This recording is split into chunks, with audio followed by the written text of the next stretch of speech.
नमस्कार दोस्तों, मेरा नाम सलिंदर कुमार है और मैं एक स्कूल काउंसलर हूँ।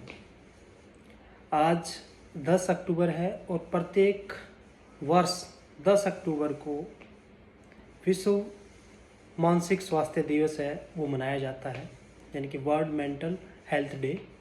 तो आज हम बात करेंगे कि वर्ल्ड मेंटल हेल्थ डे क्यों मनाया जाता है। सबसे पहले तो मैं आपको बताना चाहूँगा कि वर्ल्ड मेंटल हेल्थ डे मनाने की शुरुआत 1992 से हुई है और world federation for mental health ये चाहता था कि जो मानसिक बीमारियां हैं वो दिन प्रतिदिन बढ़ती जा रही हैं, तो इसलिए लोगों को मानसिक स्वास्थ्य के बारे में जागरूक करना बहुत ज़रूरी है। तो सबसे पहले तो मैं आपको बताना चाहूँगा कि जो वर्ल्ड मेंटल हेल्थ डे है उसका उद्देश्य लोगों में मानसिक बीमारियों के प्रति जागरूकता फैलाना है कि लोग मानसिक बीमारियों को अनदेखा ना करें, उनके प्रति जागरूक हों। दूसरा इसका उद्देश्य है कि हर इंसान खुद को खुश रखे और उनके साथ उनके आसपास रहने वाले जो लोग हैं उनको भी वो खुश रखे। तो इसके पीछे यही है कि जो मानसिक बीमारियां हैं उसको हमें अनदेखा नहीं करना है। और जो छोटी छोटी मानसिक बीमारियां जैसे कि आप स्ट्रेस की बात करते हो, डिप्रेशन की बात करते हो, ये जो बीमारियां हैं इनको हमें अनदेखा नहीं करना है। ये ही जो बीमारियां हैं बाद में एक विकराल रूप धारण कर लेती हैं, जैसे हार्ट की डिजीज़ हैं, जैसे ब्रेन हैमरेज है, पैरालाइज्ड है, जो कि आजकल काफ़ी मात्रा में सुनने और देखने में मिल रहे हैं। इसके साथ साथ सुसाइड के केस दिन प्रतिदिन बढ़ते जा रहे हैं। तो इन्हीं सब चीज़ों को रोकने के लिए हमें शारीरिक, मानसिक और सामाजिक रूप से स्वस्थ रखने के लिए वर्ल्ड मेंटल हेल्थ डे है वो हर वर्ष मनाया जाता है। तो इसमें हमें ये समझना है कि मानसिक स्वास्थ्य क्या है। सबसे पहले तो हमें ये पता होना चाहिए कि मानसिक स्वास्थ्य होता क्या है। मानसिक स्वास्थ्य से अभिप्राय हम भावात्मक रूप से, मनोवैज्ञानिक रूप से और सामाजिक रूप से फिट हैं, स्वस्थ हैं, तो उसको हम मानसिक रूप से स्वस्थ व्यक्ति कह सकते हैं। अब WHO ने भी एक परिभाषा दी है कि मानसिक रूप से स्वस्थ किस व्यक्ति को कहा जाएगा। इसमें उन्होंने 3 चीज़ों पे फोकस किया है। अगर वो 3 चीज़ें किसी इंसान के अंदर है तो हम उसको कह सकते हैं कि वो मानसिक रूप से बिल्कुल स्वस्थ है। सबसे पहले जैसे कि मानसिक जो तनाव होते हैं, समस्याएं हमारे सामने आती हैं, उन समस्याओं को, मानसिक तनाव को दूर करने की योग्यता या क्षमता हमारे अंदर है, तो उस इंसान को मानसिक रूप से स्वस्थ कह सकते हैं। दूसरा, अपनी जो प्रतिभाएं हैं, अपनी जो क्षमताएं हैं, अपने अंदर जो पोटेंशियल है, अपने अंदर जो एबिलिटीज़ हैं, उनका अधिक से अधिक इस्तेमाल करना या उनका इस्तेमाल करना। अगर कोई इंसान अपने टैलेंट को, अपनी एबिलिटी को पहचानता है, उनका यूटिलाइज करता है, तो वो इंसान भी मानसिक रूप से स्वस्थ कहा जा सकता है। अब तीसरा कि जो तनाव का सामना करने में सक्षम है, अपनी पोटेंशियल, अपनी एबिलिटी को पहचानता है और इसके साथ साथ वो समुदाय में, चाहे वो किसी भी देश, धर्म, जाति, संप्रदाय का हो, कोई भी उसको काम मिला हो, चाहे वो कर्मचारी हो, चाहे वो हाउस मेकर हो, कोई भी हो, चाहे वो विद्यार्थी हो, कोई भी हो, उसको जो काम मिला है वो काम वो बखूबी कर सकता है, यानी कि समाज में अपना एक वो योगदान दे रहा है। अगर ये तीनों चीज़ें हैं तो उसको हम क्या कहेंगे कि वो व्यक्ति मानसिक रूप से बिल्कुल स्वस्थ है। इसके साथ ही आज मैंने वर्ल्ड मेंटल हेल्थ डे पे एक स्किट तैयार करवाई है बच्चों से। मैं चाहूँगा कि वो स्किट आप देखें, इस वीडियो को आप बिल्कुल भी स्किप ना करें। उस स्किट के अंदर आज के हमारे जो माहौल है, कैसी हमारी जीवन शैली है, कैसा हम सोचते हैं, विद्यार्थी को दिखाया गया है, एक सामाजिक समस्या को दिखाया गया है, एक पर्सनल इश्यूज़ को दिखाया गया है, एग्ज़ाम स्ट्रेस को दिखाया गया है, नशे की लत को दिखाया गया है और उनका हम सामना कैसे कर सकते हैं, वो सारी चीज़ें उस किट के अंदर आपको देखने को मिलेंगी, जो कि एक नुक्कड़ नाटक भी है। तो आप ये वीडियो अंत तक पूरा देखें। उसके बाद लास्ट में हम डिस्कस करेंगे कि मेंटल हेल्थ को हम कैसे इम्प्रूव कर सकते हैं। तो चलिए देखते हैं ये वीडियो।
तैयारी ढंग से नहीं हुई और मेरे अच्छे मार्क्स नहीं आए तो मैं साइंस स्ट्रीम नहीं ले पाऊंगा और मेरे पापा का सपना अधूरा रह जाएगा। वो मुझे डॉक्टर बनाना चाहते हैं। आखिर मैं करूँ तो क्या करूँ? मेरे माता पिता अब इस दुनिया में नहीं रहे। आज भी याद है मुझे जब मेरे पापा हॉस्पिटल में कोविड से जूझ रहे थे और मेरी माँ ऑक्सीजन सिलेंडर के लिए दर बदर भटक रही थी और आखिर मेरे पापा चल बसे। मेरी माँ इस गम को बर्दाश्त नहीं कर सकी और वह भी मुझे पापा की तरह इस दुनिया में अकेला छोड़कर चली गई। मैं करूँ तो क्या करूँ, कहाँ जाऊँ मैं? ना कोई आगे है, ना कोई पीछे है, ना कोई परिवार है, ना कोई दोस्त है। मैं करूँ तो क्या करूँ? मेरे एग्जाम्स आ रहे हैं लेकिन मैंने अब तक कोई पढ़ाई नहीं की। मैं जब भी पढ़ने बैठता हूँ मेरे दिमाग में कुछ घुसता ही नहीं। मैं करूँ तो क्या करूँ? भाई क्या हुआ? बड़ा परेशान लग रहा है। पढ़ाई की टेंशन हो रही है, लगता है इस साल फेल हो जाऊँगा। अच्छा मतलब भाई हम है ना यार मदद करो प्लीज। भाई मदद करो इसके बाबा जी की बुटी ला कर दो। ले लो भाई बाबा जी की बुटी। ये क्या है? भाई हमारी सारी प्रॉब्लम का सॉल्यूशन यही है। अब 100% मार्क्स लाएगा। सोच भाई कल हमारी नौकरी और सारी सैलरी। दोस्त है मेरा भला ही चाहते होंगे, ट्राई करके देखता हूँ।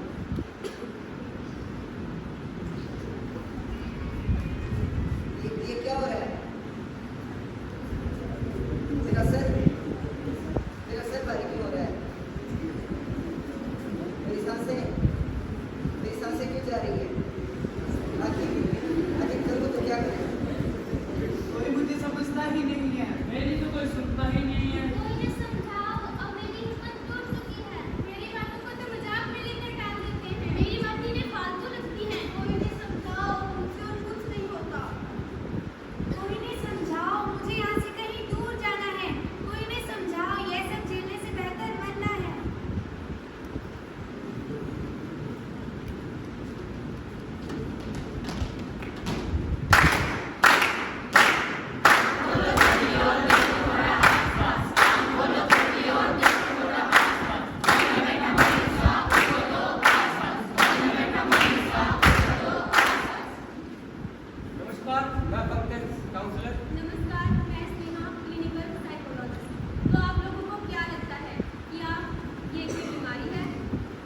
मेंटल हेल्थ इशू है। आप लोग का जवाब होगा नहीं, ये कोई बीमारी नहीं है असल में ये एक मेंटल हेल्थ इशू है जिसे हम सब इग्नोर करते हैं। और इसका समाधान भी हमारे पास ही है, जैसे केस पर। ये इतना प्रेशर ले चुकी है कि इसे अपने घर वालों की बातें भी बुरी लगी हैं, जो कि इसके लिए भली हैं। बाहर की चमक धमक में ये अपना मेंटल लेवल वीक कर रही है।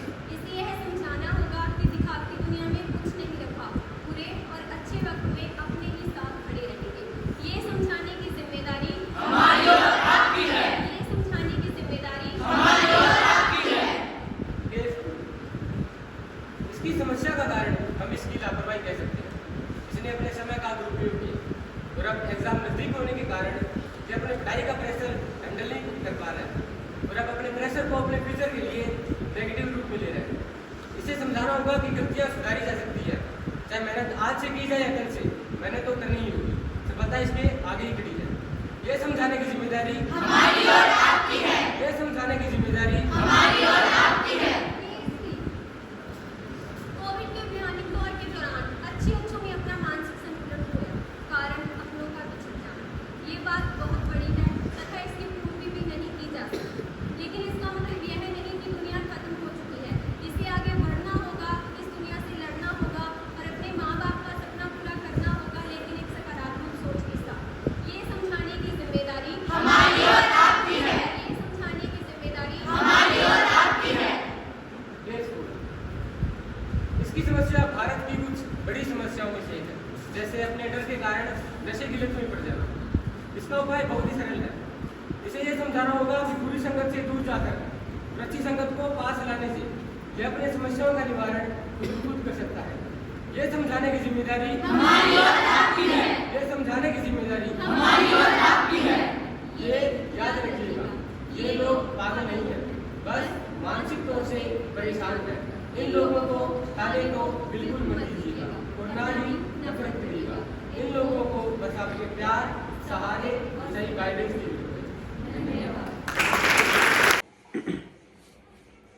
तो दोस्तों, जैसा कि आपने देखा इस वीडियो में जो बच्चों ने समाज को एक संदेश देने का प्रयास किया है, जिसमें बताया गया है कि जो मानसिक बीमारियां हैं वो दिन प्रतिदिन किस तरह से छोटी छोटी बातों से बढ़ जाती हैं और एक विकराल रूप ले लेती हैं। तो हमें अपने आप को क्या है, मानसिक रूप से स्वस्थ रखना है। इसके लिए मानसिक रूप से स्वस्थ रखने के लिए आपको किन किन सावधानियों को बरतना है या क्या क्या चीज़ें, कौन कौन से स्टेप आपको उठाने हैं, वो मैं अब बताना चाहूँगा। सबसे पहले बहुत ज़रूरी है मेडिटेशन और योगा। अपने आप को टाइम दीजिए, अपने मानसिक स्वास्थ्य पे फोकस कीजिए, अपने आप से बातचीत कीजिए। दूसरा, अपने आप से बातचीत करने के अलावा जब भी आप कभी लगे कि आप परेशान हैं, हताश हैं, निराश हैं, तो आपको गाइडेंस की जरूरत पड़ती है। तो वो गाइडेंस आप किसी पेशेवर जैसे क्लिनिकल साइकोलॉजिस्ट, काउंसलर, साइकेट्रिस्ट, उनसे भी ले सकते हैं। इसके अलावा आप अपनी समस्याओं को किससे साझा करें? जो आपका जो परिवार है, आपके जो दोस्त हैं जिन पे आप भरोसा कर सकते हैं, उनसे डिस्कस ज़रूर करें। अपनी बातें आप शेयर करने में हिचकिचाएं नहीं। इसके साथ ही आपको क्या है,